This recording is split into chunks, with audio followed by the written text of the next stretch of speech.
এই বাংলাদেশ ভারতের গুজরাট নয়, এটা বাংলাদেশ। এটা ভারতের দিল্লি নয়, এটা বাংলাদেশ। এটা ভারত নয়, এটা বাংলাদেশ।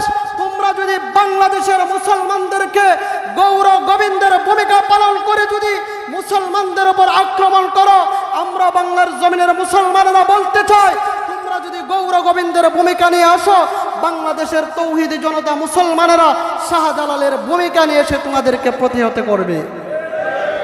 এই ইসকনের সন্ত্রাসীরা তারা আমার রাষ্ট্রীয় সম্পদ, আমার মুসলমান ভাই রাষ্ট্রীয় আইনজীবী এই সাইফুল ইসলাম আলিফকে জীবিত তারা হত্যা করেছে।